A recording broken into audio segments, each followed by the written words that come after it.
recuperar o meu cerebro. Tócame pasar lista, porque estamos nunha escola moi especial. Imos ver. Laura Ramos, presente. A min decíame sempre que había que decir presente o servidor. Non o entendí. Edilson Sánchez, aí estamos. Noé Fernández, Cristian Gómez, Lucía Rivas, Karina Parga, faltame un. Roberto Vilar. Aquí, presente. Aí está. ¡España, viva el rey! No, pero é verdad, había que levantarse de pé, levantar a man. Eu o primeiro día levei unha labazada porque dixo hai que decir presente o servidor. Dixeron Juan Fuentes, presente o servidor. E pegaron. No, si te dicían o teu nome, tiñas que levantar a man, presente. E se non estabas, non tiñas que facer nada. Se non estabas na aula, polo que fose, quedabas exento, non tiñas por que facer nada. Pois pasei lista, pero todos estes son alumnos, pero Karina Parga es ti, non? Sí, son eu. E és profesora. Sí. De onde? Entón, eu son profesora no Instituto Perdoure de Burela, ali nun barrio que creo que Roberto algo coñece. Burela, sí, claro. E creo que algún coñecido deste por ali, porque compañero meu, e algo vin aí, pesquisei pola pantalla, que o tiñes aí un pouco secuestrado, non sei. Ah, vale, ti eres compañeira, pero no mismo instituto? No mesmo instituto, sí. Ti daslle clase a nenos, bueno, nenos, a rapaces e rapaces adolescentes, xa de que idade? Pois mira, dende primeiro de ESO, que son os 12 anos, hasta segundo de BAC. A miña pequena vai para primeiro de ESO, esta semana. Pero en que centro? Por aí, calquera, o primeiro que haxa ao lado da casa. Moi ben. Pero primeiro de ESO é difícil. No, non hai nada difícil neste mundo. Nada. O problema está en cuarto, non de eso. Claro, digo comparado con outros. Bueno, mira, tú son de aquí o alumnado que eles sí que pasaron Estos recentemente son de bachiller ou de universidade. Algúns, exactamente, algúns de bachiller, algúns de universidade, algúns xa traballando no mundo laboral. A ver, recordamos que estamos falando con Karina, que é compañeira do Instituto no IES de Burela, de Bernardo Penabade, profesor de todos eles, que foi profesor de todos eles, e aí estamos vendo unhas imaxes. Que estamos vendo? Pero son de... Son alumnos na radio. Que é o que estamos vendo? Por que na radio? Sí, pois, efectivamente, o que estaba mirando agora para onde teñamos que mirar. Pois tedes aquí a Bernardo rodeado de alumnos, vale? No noso programa que facemos semanalmente Proxecto Neo, un programa que facemos todos os mércores, dedicado aos nosos neofalantes, locais ou non. E hoxe temos aquí a Cristian e a Noé que colaboraron estes últimos anos na nosa radio. Pero para Neofalato, xente que empeza a falar galego... Xente que decidiu mudar o idioma ou ben por estar vivindo en Burela ou ben vivindo en Galicia, vale? Ou xente como a min, vale? Que eu nacín en Francia, criéime en Francia. Notabas logo algo? Bueno, pois de pais galegos eu retornei. Pero claro, eu retornei, pero era, pois eso, un bilingüe, non? Con francés, con castelán e o galego de andar por casa. E cando vin estudiar aquí a Santiago, pois empreguei un pouco máis o galego, pero cando empecé a traballar en Burela foi cando mudei o meu castelán polo galego. Por que se fai esa mudanza do idioma en Burela? Porque en Burela ten un microclima que se presta a falar en galego. É dicir, se tú vas a un bar, vas a unha tenda, estás no instituto, estás con compañeros que te falan en galego, pois é moito máis fácil e doado mudar o idioma. E estes alumnos que están aquí, aparte de Karina, que é compañeira e profesora, os alumnos, pois digamos que lles pasou un pouco que a ti, que ti decías que Bernardo foi unha das persoas máis importantes. Bernardo era meu profesor, meu mestre de galego en COU, Instituto de Viveiro. Además, un ano decisivo, COU. COU, claro, que é onde te orientas hacia a universidade, en teoría. Eu orienteime hacia outra cousa. Bueno, orientoume el. É que me orientou el. Conta. Porque era un profesor de galego, eu creo que era un mestre, como creo que deben ser os mestres, que máis alá de dar a materia, tentaba entender aos alumnos. E sigue tentando, sí. E intentar leválos a onde, bueno, onde podan eles, onde queiran eles, pero intentar acompañalos nesa viaxe que é ser un chaval, unha chavala, viaxe fascinante. Fascinante, sin rumbo, non? Daquela que non sabías onde ibas parar. E eu, Bernardo, eu era o meu profesor de galego, entón eu en COU. Queres que conte a historia ahora ou conto cando veña ele? Mira, él está ali sen saber nada. Ah, claro. Ti decides se queres contar a historia antes de que estea el presente ou non, porque vas ter que ir ti a buscarlo. É que eu prefiero contala que estando el. Pois entón conta a historia. Porque A mellor el non é consciente do que me cambiou a vida, e a moita xente, evidentemente, aquí, e me gustaría, como agradecemento, eu creo que é bonito que o escoite de... Terá que escoitar o teu e estes alumnos que están aquí tamén por unha razón. Porque Bernardo non sabe que está ningún deles. Non. Toma. E ademais a eles tamén foi moi importante para eles. Por certo, recordo vos... Vamos a dar un susto. Bueno, pero agradable. Xa, pero que se non sabe... Non se espera en absoluto. Ninguén. Non. El pensa que eu estou traballando no instituto, que esta xente en moitas partes está en Santiago, en Coruña, buscando os pisos. É dicir, anda moi engañado. Pois estaba dicindo que xa podes ir por el. Deixame un segundiño antes recordarlle a xente que isto é unha sección nova que estrenamos agora, que querido mestre, querido profesor, que se alguén coñece profesores que merezan unha homenaxe precisamente porque foi moi importante nas súas vidas ou vida de alguén, pois aí está o noso número de teléfono, poñese en contacto con nós e nós investigamos o resto. Todo teu. Que maravilla. E onde está Bernardo? Pois estaba ali nos camerinos. Os camerinos, veña, Sí, verás un cámara esperando. Quer dicir, vai levar unha impresión a verme a min, pero depois cando entra aquí vai flipar. E os vexa a todos, vai ser tremendo. Bueno, ópala, veña. Bola. Tesme que regar esta planta que aunque sea de plástico, cariño hai que darlle. Bueno, pois, vou por aquí, non? Por aquí.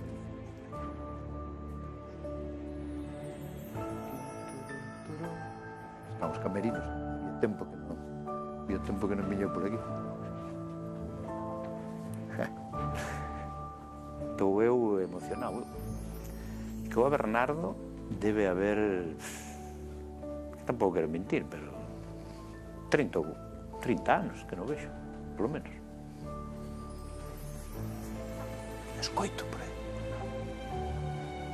Oh! Oh! Oh! Oh, Dios mío, por favor. Querido amigo. Querido Bernardo. Amigo Roberto. ¿Qué tal? Aquí estamos. Qué fuerte, va. Ostras, estaba dicindo agora que había moitos anos que non te vía, pero que non me atrevo a dicir cantos. Que viñemos xuntos a Santiago hai 32 anos. Pero ni volvímonos a ver. Alguna vez nos vimos, nos vimos. Ademais, a ti é fácil verte que és grande. Entón, a ver, criticaronche aí o bigote injustificadamente. É que estou chorando. Déixame limpar o lagrimón. Pero estás un pouco desforestado. Hai algo de desforestación. Eu creo que ti foche profesor meu en COU no ano 1989. Exactamente. Entre outubro de 1989 e máis xuño de 1990. Vamos a comentar aquí á audiencia que o Roberto era aplicado e aprobou en xuño de 1990. Sí, COU. COU, efectivamente. E a partir de aí, gracias a este home, empeza unha historia tremenda que vamos contar agora no plató. Ven comigo, acompaña. Que tal, como estás? Moi ben, feliz de estar contigo. É que cando te vi antes nas cámaras dixen en plan chiste, está moi estropeado, pero ahora vexo que estás espectacular. Home, claro. Estás moi ben.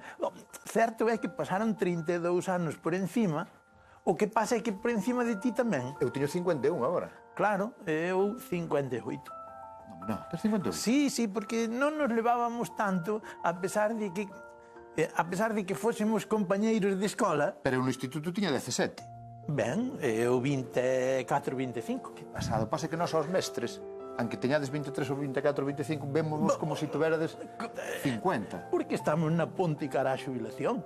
Que fuerte. O sea que tú tes ahora 58. Eu teño 58.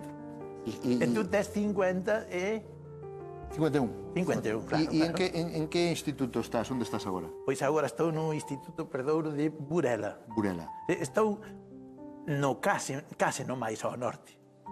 Burela? Ben, sabes que a xente di aquilo de que non se pode perder o norte. Efectivamente. Non perdas o norte. Tú de momento non perdes. Ben, eu non perdín. Ven comigo, entra por aquí, por favor, diante de mí, pasa por aquí, pouco a pouco.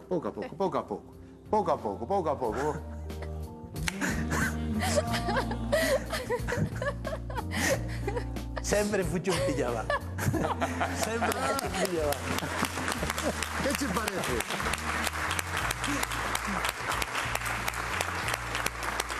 che parece?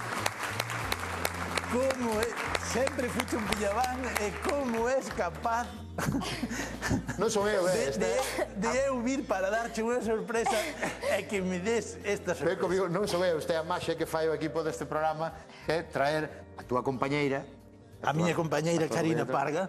a túa compañeira Karina, e esta xente que eu creo que eres unha persoa moi especial para eles e que agora nos vai contar. Séntate por aquí, Bernardo. Séntome por aquí, déixame, por favor, facer un saúdo especial. Só un, permítesmo? Sí, claro. Ben, É o teu día. ben, pois...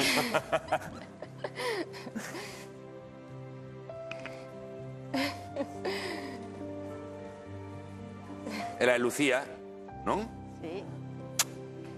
Lucía, unha exalumna de Bernardo, unha alumna que encarna a superación, o esforzo, é unha persona moi sentida, moi querida para todos nós, e para Bernardo en especial, que tamén compartiu momentos pois, sentimentais, familiares, moi emotivos últimamente. Bernardo, vaya tarde. Entonces que non esperabas, Non esperaba, non. Xa recordamos a xente que Bernardo xe viña a dar unha sorpresa, pero a sorpresa levou na él, Sí. reencontrándose con alumnos moi especiais para ti, Bernardo. Moi especiais, moi especiais. Isto faime recordar unha experiencia bonita en que, pois, eu fixen o que fixo hoxe alguén aquí. Nunha ocasión, pois, pouquiño antes do 14 de marzo de 2020, chamáronme do quen anda aquí para colaborar nunha sorpresa a nosa grande amiga Antonina Semedo de Cabo Verde. E saiu de maravilla, porque me dixeron tes que enganala completamente, porque non pode saber de que se trata. Entón eu convideina a ir facer unha explicación ao instituto de como eran os xoguetes tradicionais en Cabo Verde. Que bueno. E Antonina dixome que sí, claro, sí, naturalmente. O que non esperaba é que cando chegase ao instituto estivesen ali as cámaras do quen anda aí. E hoxe eu non podía... Non esperabas nada. Hoxe non esperaba nada disto. Hoxe, marcastes pola escuadra. Queremos que nós estamos encantados de que estean aquí. Queremos contar a historia túa dos mestres. Queremos poñer en valor eso. Pero eu, sobre todo, teño moito interés en conocer a historia deles. Teño moito interés de conocer a historia deles. Pero tamén, antes deso, porque aquí o protagonista sodes os mestres, sobre todo, ou queremos que señades vos. Antes de conocer a historia deles, que me teño moita curiosidade de conocela, sí que che quero contar o que supuñeche para min, que eu creo que nunca che contei ben. Vou ser breve, porque tampouco quero estenderme moito, pero quero que o sepas ti perfectamente. Eu en COU, chega COU, que é o curso decisivo, que sería agora o segundo de bacharelato, non? Eu paso á universidade, non? É un curso decisivo. E eu, bueno, levaba bastante ben o curso, pero o profesor de matemáticas, bueno, o profesor non, suspendín matemáticas. Iba a ir por un sitio que non era correcto. Suspendín matemáticas, quedoume para setembro, pero era a única que me quedaba. E fun a setembro a matemáticas e me puxo un 4,5 e non me aprobou. E me impideu ir á selectividade. Me impideu non. Me impidín eu que non aprobei. Vale. Eu falei con esta persoa, con este profesor, ti sabes quen é, non vou dicir quen é, pero falei con este profesor e lle pedín, por favor, que eu quería ir á universidade, por favor, que eu non iba a ir a matemáticas ni nada parecido, pero que necesitaba. E non, el considerou que non. Entón, eu nese momento vime, sentime orfo completamente, e que fago eu? Que fago agora? E este home, que era o meu profesor de galego, que levaba durante todo o curso creendo en min dunha maneira que eu nunca vin a ninguén creer en min, e iso é o que a min realmente me emociona, que cando tes 17 anos crean en ti, isto é tremendo. E eu espero que os profesores, as mestras e mestres de hoxe en día fagan isto como se facía antes. Espero que o sigan facendo. Non sei, pero supoño que sí. E este home creeu en min. E veo xunto de min un día dese verán que eu estaba completamente perdido, sin saber que iba a facer. E este home un día de verán me dice, porque empezara a meterame en teatro, un teatro, encou meterame en teatro ali. Eu dicía, o teatro que vou facer o teatro, eu non tiña nin idea de facer teatro. Pero ele confiou en min, meteume no teatro, entón me dixo, podes ir a Santiago a estudiar televisión. Wow! E esas palabras sonaron en min como podes ir a NASA a estudiar para astronauta. Un chaval dunha aldea, o que mierda iba a ir a televisión? A televisión salía a xente guapa, a xente white. E ele me dice, no, empeza en Santiago, hai uns cursos, vaite para ali. Me colle el, me colle no coche del. Levoute el? Me leva a Televisión de Galicia. Non podemos entrar en Televisión de Galicia porque estaba cerrado con valla, queda o coche fora, entra para dentro, pregunta ali como pode facer para meterme a estudiar para a Televisión de Galicia. Salimos, o coche quedounos pechado o coche, as chaves dentro. Tuvemos que chamar ali a alguén que nos abriera o coche. E el me dixo, empeza este curso, falou el ca xente, moveu-me, presentou má xente de Santiago e me dixo, métete aquí, empeza na televisión e vai tala. Se el non fai eso nese momento, vale, pois podría ter unha vida magnífica igual, pero non houbera tido a maravilla do que pude disfrutar, estou disfrutando da miña vida, que é deste medio que é a televisión e da xente, dos espectadores e tal. Todo é gracias a el, pero por que é unha boa persona? Seguro, completamente seguro, é das mellores persoas que conozco.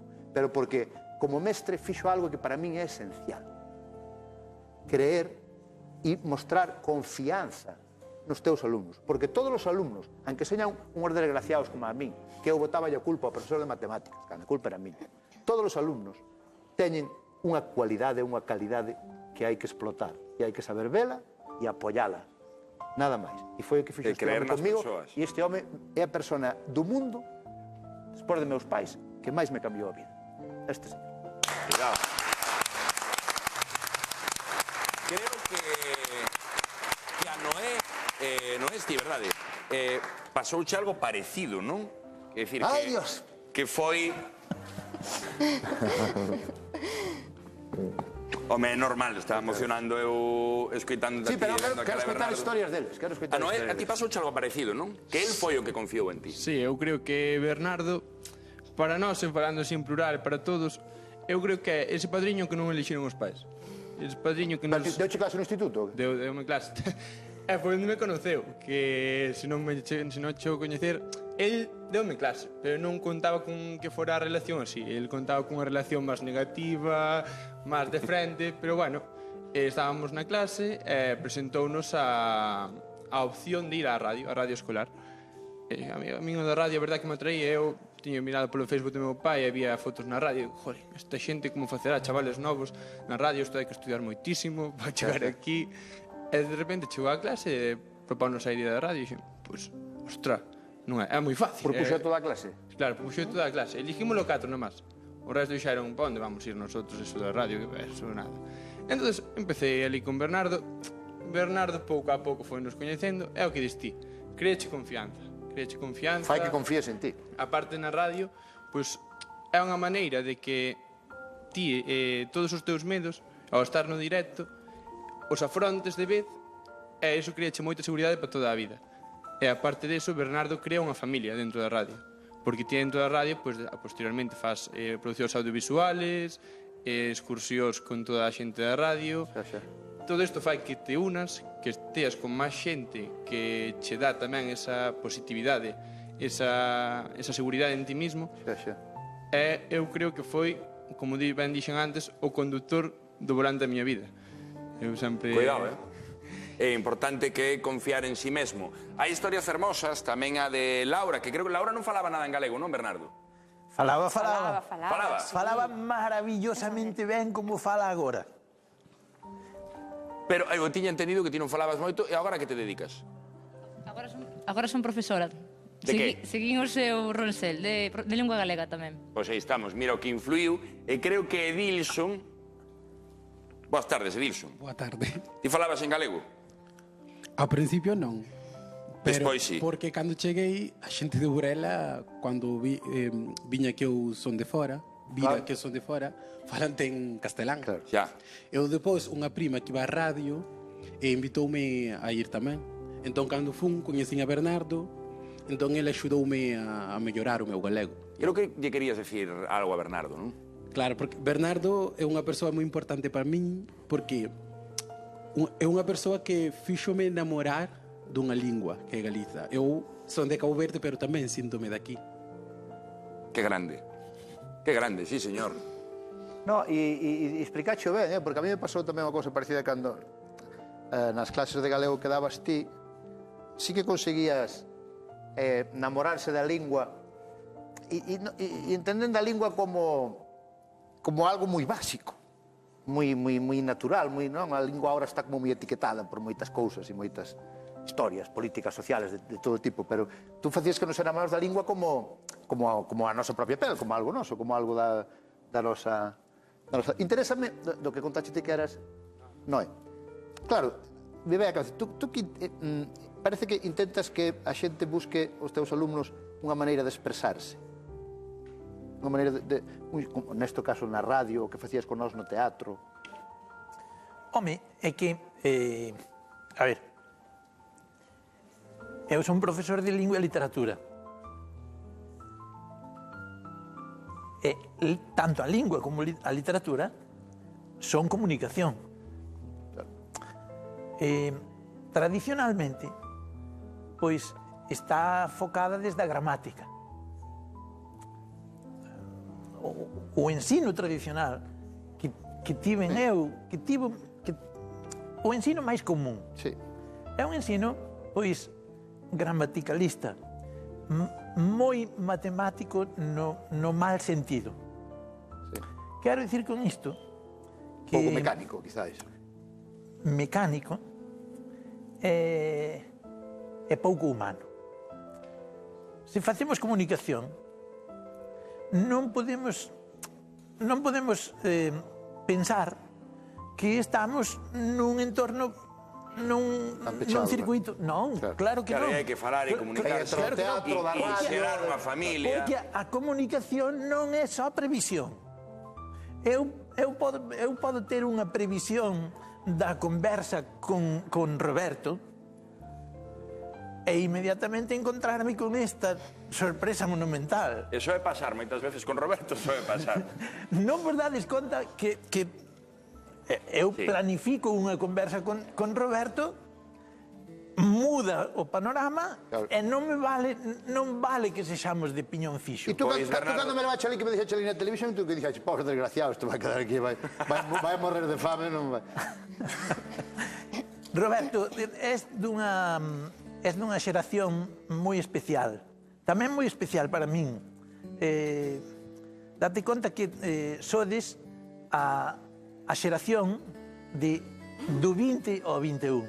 Sodes a xeración do tránsito entre séculos, mais entre o século XX e o XXI, o que na cultura galega, o tránsito na cultura galega, era Ramón Cabanillas. O grande poeta galego era o do tránsito, mas era o do tránsito de 100 anos antes que vos. Agora, imagínate, os cambios non sempre son negativos. Uns cambios maravillosos, por exemplo, que hoxe non teñamos 38 alumnos e alumnas na mesma sala como tiveche tú. Sí, señor. Esa é unha grande conquista. Non todo cambia a peor, iso é evidente. Bernardo. E tú cando me ves na televisión que as veces as patadas que lle meto ao galego, pósteme nervioso, parece mal ou non? Porque claro, a mí acúsame con razón de moito castelanismo, de moito... Acúsante con certa razón. De castelanismos, con certa razón, sí. Mais, ollo, tú podes atacar pola fonética. Pero a fonética non é miña, que é da miña aldea. Non, vale. Tú dilles que coa fonética marcacho o primeiro gol. Sí, señor. Que, se ao mellor no léxico che marcan, en calquera caso chegan ao empate. Imos facer unha cousa, Bernardo. Os xoves, que de momento non arrancou Land Rover, imoslo mandar contigo a clase, porque os xoves temos a volta á escola e así, pois, desempatamos niso e xa a lección que lle queda a Roberto dalle a ti. Con isto o que che quería decir é que o que queremos é darte as gracias por estar hoxe aquí e, sobre todo, escoitando a estes alumnos, a Roberto tamén, o importante que foste na vida de todos eles é precisamente o que queremos nesta sección que arrancamos hoxe aquí. O máis importante do futuro, eu creo que son os mestres e as mestras. É o que é o que vai marcar as seguintes xeracións, o seguinte futuro.